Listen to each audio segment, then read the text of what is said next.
দেশ জুড়ে কিভাবে বিক্ষোভ ছড়িয়ে পড়েছিল। আর তারপর আমরা কি দেখলাম যে জেনজিকে পাশে পেতে ময়দানে নামতে হয়েছে আরএসএস কে। জেনজির সঙ্গে আলোচনায় বসেছিলেন মোহন ভাগবত। জেনজির ক্ষোভ যথার্থ, বিক্ষোভ দেখালে দেশ বিরোধী বলা যায় না। কি বলেছেন মোহন ভাগবত, দেখুন।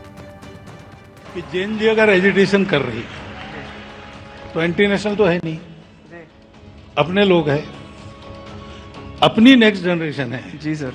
इस अपनेपन से डायलॉग का साथ मैंने बोला अपनापन चाहिए, संबंध चाहिए, वो हमारा संबंध है, उसका रिकॉग्निशन चाहिए, तब ये डायलॉग होता है। वहाँ की बात हमको समझ में आती है, हमारी बात वहाँ समझ में आती है, ये होता है, तो होना चाहिए। और जैन जी वगैरह ऐसी है ऐसा मैं तो बिल्कुल नहीं मानता।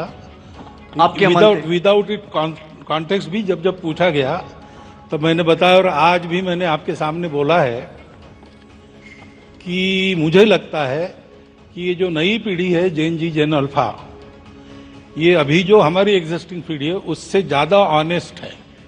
अरे वाह, बढ़िया है। और देशभक्ति और सेवा का ऑनेस्ट अपील उसमें चलता है।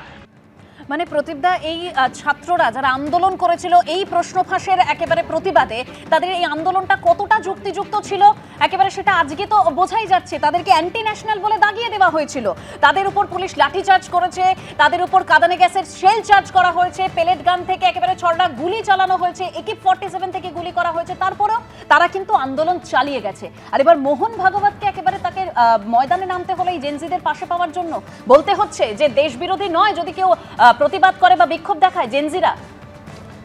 এটা রাজনৈতিক বক্তব্য, ক্ষমতা ধরে রাখার বক্তব্য, যাতে করে আন্দোলন স্তীমিত কিছুটা হতে পারে বা আন্দোলনকারীদের আলোচনার টেবিলে বসিয়ে রাখা যায়। প্রথমত অধ্যাপক হিসাবে খুবই লজ্জার দিন যে এই ধরনের অধ্যাপক, কিছু সিনিয়র অধ্যাপক তারা এই নিট পরীক্ষার যে প্রশ্ন সেটা ফাঁস করেছেন। একটা কথা যে এনটিএ, এই যে এনটিএ যে 2017 চালু হয়েছে, সমস্ত কেন্দ্রীয় পরীক্ষার দায়িত্ব তাদের ওপরে দেওয়া হয়েছিল।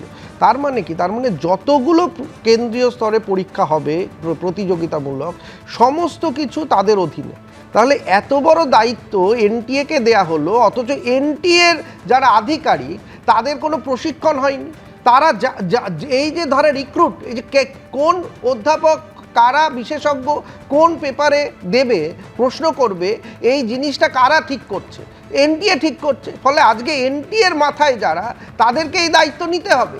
আজকে শুধুমাত্র 3 জন অধ্যাপক নয়, এই যে গত বছর যখন এটা হয়েছিল তখন ওই বিহারে একটা প্রশ্ন ফাঁসের চক্রের দিকে ইঙ্গিত করা হয়েছিল যে তাহারা করেছে, এবং স্বপনদা আজকে সেই বিহারের উদাহরণটি টানলেন।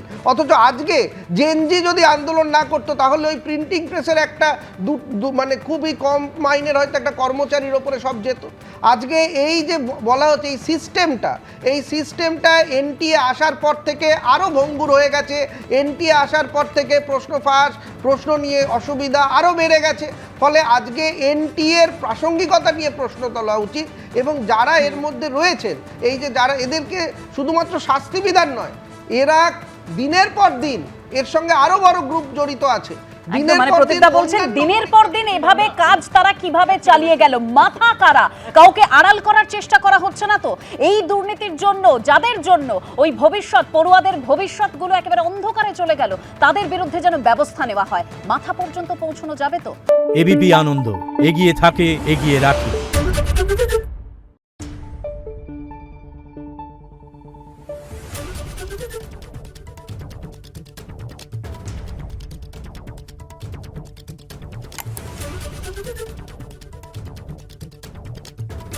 Thank you.